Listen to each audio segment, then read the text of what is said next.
Loadout TV. I'm your host, Kevin Harrison. With me, I have my regular co-hosts. Hey, I'm DJ. I'm Trey. And we're here to bring you the latest news stories in gaming this week. But before we get started, I want to ask you guys how your winter break was. My winter break was pretty good. I like the time off, but I'm definitely glad to be back. Cool. How about you? Didn't do much. Sat around and play games. What kind of stuff you guys played during the winter break? I picked up Tor again. Tor again? I heard about some Walking Dead as well. Yeah, lots of Walking Dead. I actually sat through 2 playthroughs of it. Nice, nice. How about you? Well, I actually just recently picked up Borderlands 2 myself, and I've also been playing Dungeon Fighter Live on Xbox Live. Wow. Yeah. Okay. Me, myself, I've been doing a lot of indie games, actually, FTL and a bunch of other stuff from the Humble Indie Bundle. All right, but let's go ahead and get to our news stories for this week. Several notable franchises recently have come out with new trailers for upcoming games this year. Bethesda Softworks is boasting a new CG trailer for their upcoming MMO, Elder Scrolls Online, which has just entered open beta signups. StarCraft Heart of the Swarm also got a great CG trailer that features the titular Queen of Blades. Suda51 and Grasshopper Manufacturer released the first footage for Killer is Dead, a spiritual sequel to Killer 7 and No More Heroes. Finally, Cyberpunk, the old-school pen-and-paper RPG, is getting a sequel in video game form, with Cyberpunk 2077 being done by CD Projekt Red. So out of the trailers that you guys got to see, what are you guys most excited for? Personally, I'm excited about Cyberpunk 2077. I actually didn't even know that it was a sequel to a pen-and-paper game until I looked it up later, but even though it's just a teaser trailer, I think they did a really good job exciting people for the game, and I'm really interested to see how they're going to put forth the gameplay. Yeah, the music is from Archive, and it syncs up so nicely with all the stuff that's going on there. It reminds me a lot of like Blade Runner and stuff like that. Right? How about you, Trey? Personally, I'm looking forward to Cyberpunk as well. I wonder how it's going to be compared to Shadowrun and how that game franchise hasn't actually had a video game release in quite a while that fans have really adapted to. And so I'm hoping that this might be something that people will get along with well for the time being until maybe they come out with a good Shadowrun game. I remember the last Shadowrun was like this, sort of like this, but a team-based shooter. Yeah, it was almost like Team Fortress. Yeah, it was a first-person team-based shooter that used magic elements as well as first-person shooting, and it was cross-platform between 360 and computers. It's just a really sort of odd direction to adapt it, I thought. But me, like, I'm totally blown out of the water by the stuff I've seen for StarCraft 2. It looks like it's going to be really great. I'm looking forward to it this March myself. Yeah. The French company Atari SA, formerly Infogrames, has recently revealed that it has not been profitable since about 1999. In a move to protect itself from the financial backlash of Atari SA losing its primary lender, the US-based Atari Holdings have filed for Chapter 11 bankruptcy. Atari had shifted its business model from retail games to releases on digital phone games and licensing its very popular logo. Infogrames had bought out Atari in 2008, taking on its name later. So this is another company that we've actually heard about folding for bankruptcy here. Recently, earlier this year, we heard about THQ closing down. The makers of, Saints Row the Third. They're also publishing the new South Park game and stuff like that. So, Trey, does this necessarily mean that Atari is going to go under completely? Well, I mean, the thing is, these are two iconic and popular names associated with Atari for it to completely go away. There is talk about they could just reorganize their business structure to be separate from Atari SA over in France, and that way avoid it, or they could end up selling their logo and their intellectual properties out to try to gain as much back from their losses as they can, and then see where those things end up going. Now, when it comes to retail games, I can't even remember recently Atari releasing anything. The last thing I can remember was an Enter the Matrix game on the PlayStation 2 or something like that back in '07. But that's right around, I guess, when the shift happened to the cell phone. Yeah, games, since they're doing the cell phone games. Yeah. I don't know if I could say I'm really sad to see them go when I haven't really heard them doing much as of late. What do you think, DJ? I think EA is probably going to buy them out. You think EA is going to be the one? It's either EA or Activision, right? I mean, EA is notorious for buying companies out and then, changing their staff around or, continuing on with franchises. I mean, I think they were actually one of the potential buyers for THQ.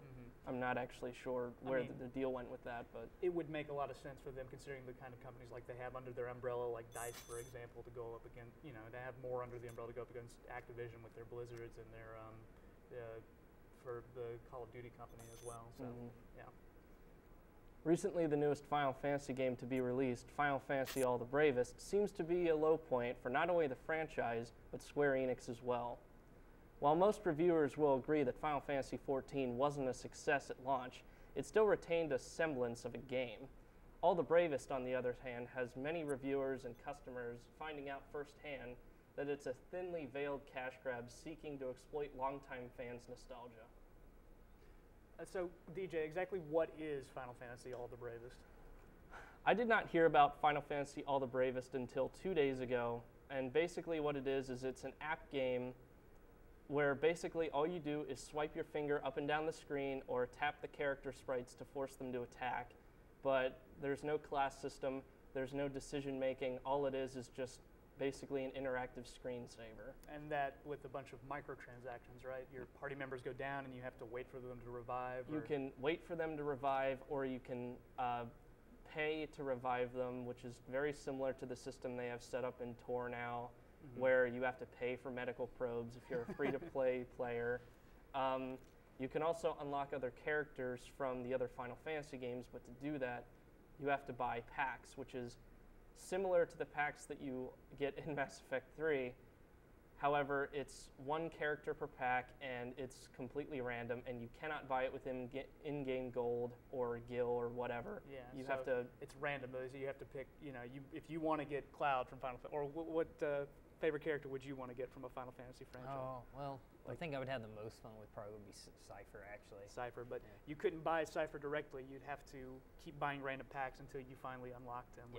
Which is not a good model. Which is what, like a 1 in 60 chance that you're going to get him? It's something like that, but it's just the idea, though, that you're already paying, I believe it's like $4.99 for the game itself, and then you have all these other microtransactions built in. It's sort of a different model for freemium because it's not even free. It's just you have to have that upfront cost and then suddenly you have all these other options to pay for things. So it just seems really cheap to me. And then most people agree that it's barely even a game. Yeah, I've seen it being universally panned so far from every reviewer I've seen saying just do not buy this game. And I was excited myself for coming up with stuff to talk about for our Final Fantasy show that we do on the weekends for the radio stuff.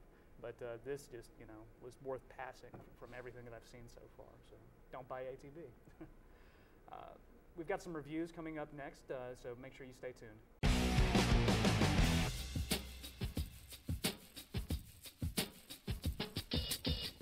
Coming in as the third piece of story content for 2012's Borderlands 2, Sir Hammerlock's Big Game Hunt sums itself up in the title alone. Spend a weekend with the dapper Hammerlock for a safari on Pandora. Of course, nothing on Pandora is ever that simple, and no sooner do you arrive than you are accosted by hostile natives and a mad scientist by the name of Nakayama. The narrative this time around is paper thin, but much of the signature Borderlands humor sticks around with the series regulars.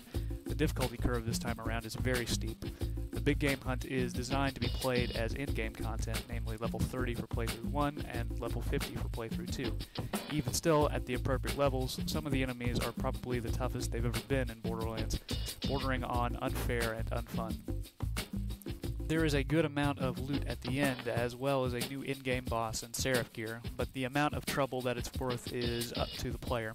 Sir Hammerlock's Big Game Hunt is already available on Xbox 360, PS3, and PC for 800 Microsoft points or $9.99, but can only be recommended for hardcore fans that have already done with Captain Scarlet and Mr. Torg's DLC.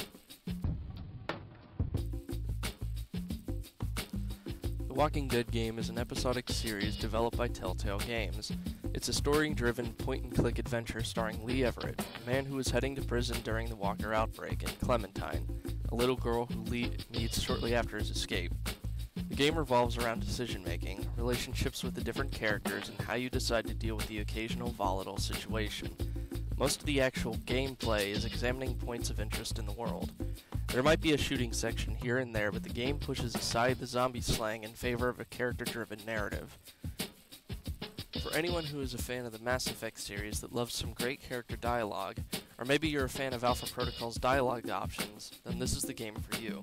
While the game doesn't retain a great amount of replayability, we highly recommend you give it a play, as it will surely pull on your heartstrings every step of the way. The Walking Dead is available on Xbox 360, PS3, PC, Mac, iOS, and your toaster. DMC, Devil May Cry is Ninja Theory's reboot of Capcom's franchise by the same name. DMC revolves around a war between demons and humanity, with the protagonist being a Nephilim, the offspring of angels and demons. Dante this time around has ditched the red leather and white hair for a more punk rock aesthetic, but still largely retains his wisecracking attitude. DMC's revamped combat system truly shows off Ninja Theory's strength at making fast-paced combat that's simple enough to learn and tough to master, and stands out as the game's largest strength. With just a little bit of practice, you'll be doing mid-air jungles and weapon switches, all in the interest of obtaining a better score, rank, and unlocking new moves. Pacing in the game is also artfully done, with a new leveling system that encourages experimentation. Environments are a real treat, and the world of Limbo shows off an impressive spectacle and unique design. While there is some good acting going on and voice talent, as well as motion capture, the story is largely a rehash of Capcom's Devil May Cry's 1 and 3, but sets up for sequels. Replayability is high, however, with lots of difficulty modes, achievements, and unlockables, as well as an online leaderboard system. DMC is currently available on Xbox 360, PS3, and PC, and comes highly recommended. And we're back. And before we close out the show today, we're just going to go over the year for 2012 in review real quick. So, DJ, how did you feel about 2012 in terms of gaming? 2012 was a big disappointment for me. I think we've pretty much, beat a dead horse as far as that goes. Resident Evil 6 was disappointing. I agree with you entirely there that RE6 was just not, what I was hoping it would be. Mass Effect 3 was disappointing. The ending could have been better, but, And it just, I know that Star Wars The Old Republic came out right at the end of 2011, but I would say 2012 is mostly where it's had its, gaming life, and most people would agree that that was also a disappointment. It's back to its free-to-play model now, so, what did you like, though, out of 2012? Out of 2012, the Walking Dead game. Mm-hmm. Honestly, that game impressed me a lot, and I enjoyed every second of playing it. Okay. How about you, Trey? What did you like the most? Well, personally, I was, as you know, heavy into Minecraft over the course of the year. I played that. A lot of good modded content has come out for that lately. I swear that that game is going to be driven primarily by just people making stuff for it that aren't really part of Mojang. I played the Star Wars MMO some, horribly disappointed that it was a WoW ripoff pretty much as far as the gameplay goes. Yeah. That was a big disappointment for me. It's interesting to talk about user-created content. It does seem that Minecraft is going the same direction. We had things like Fallout and Elder Scrolls and all those other Bethesda games where they have these huge Nexus websites where people just make all these different kind of mods for people to download and greatly extend the life of the game beyond it. And of course, Mojang has been really good about supporting Minecraft as it's come out. For me personally, Borderlands 2 was a really, really great game. I'm still playing. And XCOM from last year was pretty fantastic as well. But that's all we got time for this week. I want you to make sure to direct you guys to check out our website at pixelloadout.blogspot.com, where you can go find previous episodes as well as a lot of other content. Also, make sure if you can to tune into our radio show, Video Game Radio, on 103.1 FM in the Greensboro area, WUAG. Also, you can stream it on the web. Last week was Final Fantasy Week. This week is Halo Week. Check it out. Okay. So from the UNCG Spartan TV studio, I'm Kevin Harrison. I'm DJ. And I'm Trey. And we'll see you next time.